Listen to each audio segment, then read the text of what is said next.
Namaskar. Of course, I would probably prefer to dance than to talk, but today I have this duty to do. I confess that it was not easy to decide on which topic to talk. I am a dancer, so I thought first I will talk about something more technical.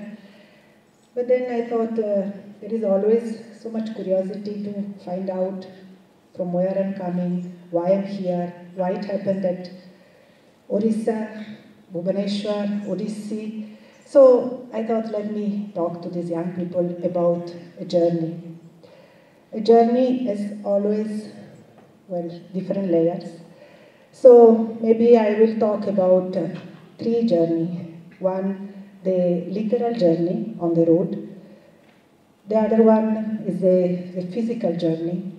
And the third one, the intellectual journey.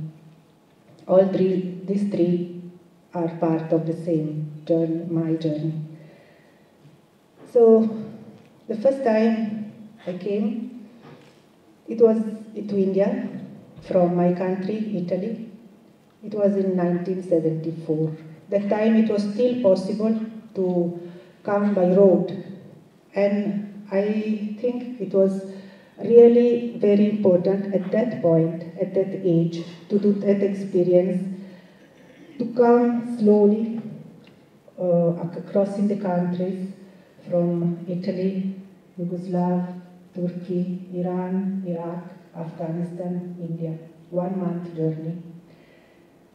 That was the generation of Hermann Hesse, Jack Kerouac, the book by Jack Kerouac, On the Road, Siddharth by Hermann Hesse, inspire us young people. Of course, before the journey I had done many hitchhiking, but within Europe. But it was an important journey because it really opened up new dimension. While I was traveling, the horizon every day was expanding. The real horizon, I mean, we never was exposed to desert.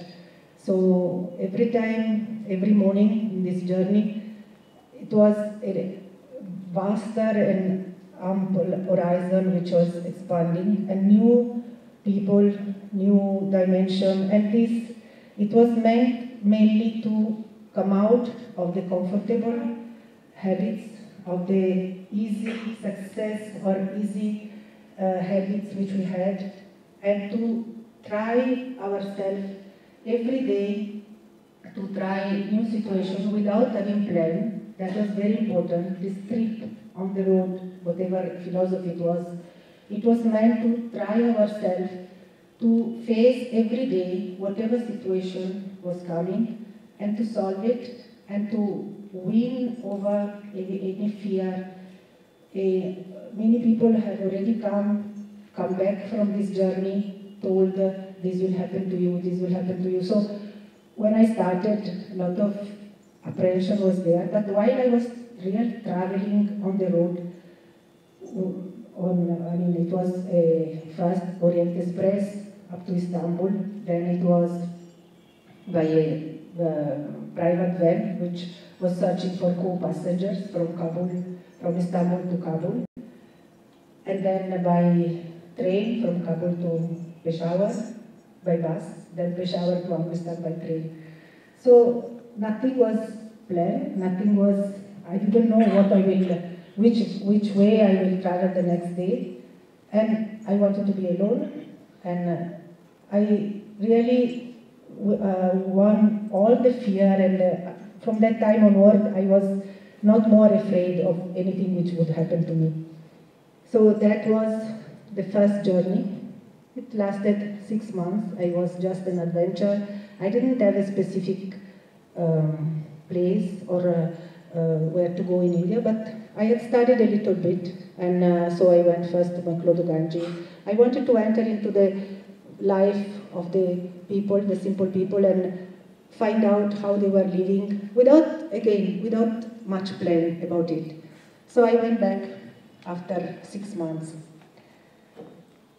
So the second journey that I wanted to, I mentioned, the physical journey, it's something which related with the body expression. It started when I was small. My parents sent me to classical ballet. But since how, like many of these young girls that come to me to study now, I also was stopped to go to the classical ballet because my studies became a little more engaging. So when I was 8, 9, 10 years old, when I became 11 years old, my parents just stopped me to send me to the classes. And that time I was not yet a rebel, so I was very obedient. My family was very conservative and very orthodox, very traditional, Catholic Italian family. My father never thought that I would become a dancer. It was very far from, he was a publisher, he was a lecturer, politician, so he had, and so when I was 11 years old, I could not rebel to this decision, but I was inside me, always when I was seeing some dance on television or so, I was going in my room and crying. And when I became 15 and I started to be part of all the movement which was happening in Europe and in Italy in the 70s, was part of the student revolution, of the feminism.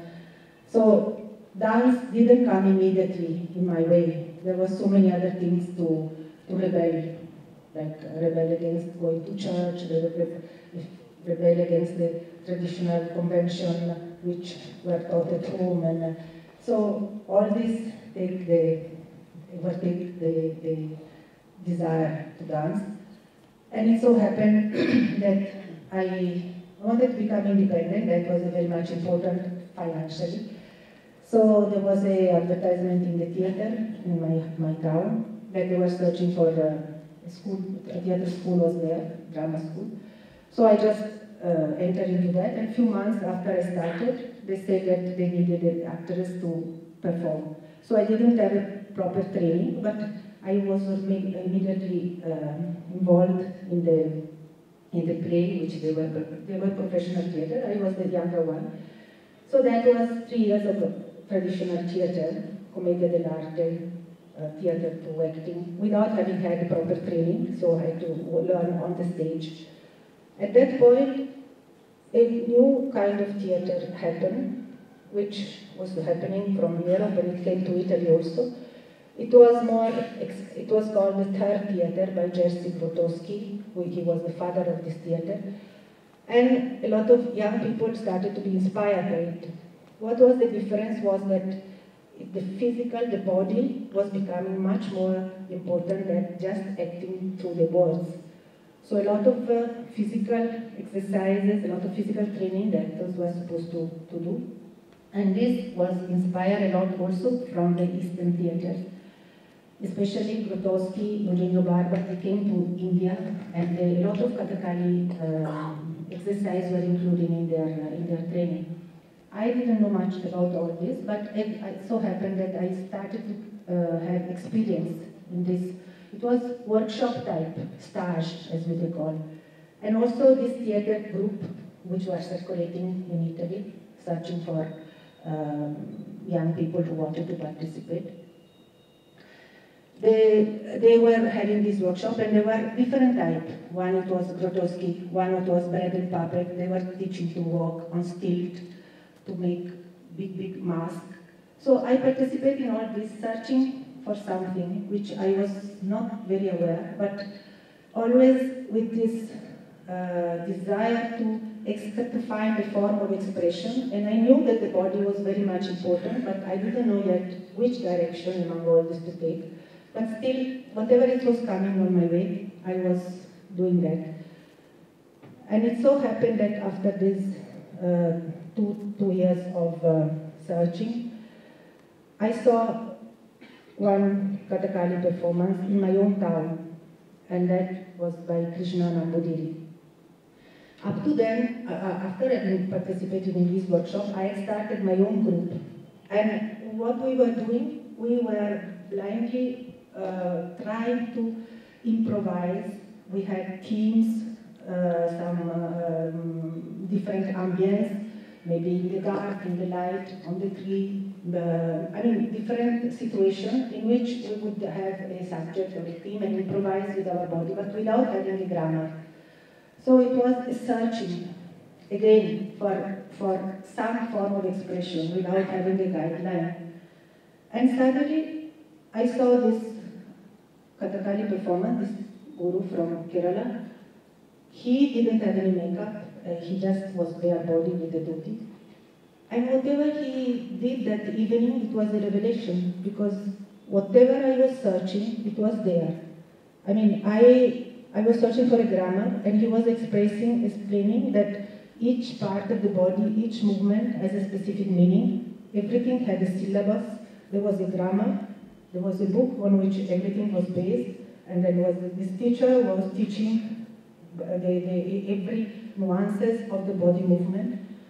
And I said, and this is what I was searching for, a grammar of the body. So that was a turning point, in a way. And I immediately contacted him, and he told me, yeah, other young people at the same, because of course it was in the air, this search. So I was not the only one, I was part of that generation. So he said, yes, I have decided to do a workshop for all the people who have asked me. So come 1st of April, this workshop will start in Sri Krishnapura. So that was 1978. So the first trip I done just for adventure, for putting myself in trial on the road. So the second trip was more focused. So I went there on the 1st of April in Sri Krishnapura. I did 3 months of intensive Kathakali training. Really intensive. I mean, it was in the middle of the summer in Kerala, fast, tropical summer of that type, and then the monsoon also. They started in April, May, June, so in June. So it was really climatically not easy, but it was such an experience that at the end of these 3 months, we performed. Myself and other young people who were there, whom we didn't know each other, but we met there. And I wanted to experience this performance with the green patch, the male character, because that would have meant to experience and to try the costume, the full costume of the Kathakali. Again, it was another turning point, because it was such a cathartic experience. Whatever I had read, that the actor forgive himself in the part and become something else, all this, it happened. So it didn't become anymore some theory, but it was actually something experienced. And after this performance, of course, if they were not removing this mukuta, I would have fainted, because we were in a small room, very crowded, and all the people of the village came to see. And at the end of this Purapadu and more small portion of Abhinaya, which I did earlier, but it was such an experience that I told Krishna Nambudiri, what else? I mean, I cannot go back like this as if nothing has happened. So he told me, I've met a very nice lady abroad, he told me. Her name is Sanjukta Panigrahi. And she stays in Odisha. She does another beautiful dance style that is called Odissi.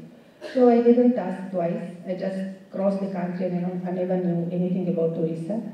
And I stayed for 1 month, gone back to Italy, tried to apply few movements which I learned from Odissi and Kathakali to a theatre work which I had in mind to do.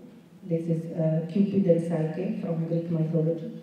Then I realized that if I wanted really to learn to utilize this movement for theatre, I would have to learn more. So this is where I decided in 1979 to come again. The plan was to come 6 months in Odisha and 6 months in Kerala and go back within 1 year. So what happened is now here to be seen. I never went back for 6 years. I never went to Kerala again. This time I went to Guru Kelucharan Mohapatra, whom I had not met the year before. Just I knew his name. I written down in a piece of paper. I couldn't even pronounce his name. So I went straight to him. I said, I'm here for 6 months. Those 6 months became 6 years. And even after 6 years, he had really to throw me out of the class, almost to convince me to go back to my country for 3 weeks just to perform. Otherwise, I would not have left even that time. So this is what happened from the. So what I would like to say is that the difference between what I was doing before, what we were doing before in the theater. This is the time which is left. Okay. And what I learned now, it was just the opposite in a way. We were starting from improvisation to come down to a rigorous, systematic acting. And here we were starting from a system which was very strong to internalize it so much that it comes almost like if we improvise it in it. So we started from a grammar, imbibe this grammar in such a way that it looks like natural when we perform. Whereas in the West, we were starting from the opposite.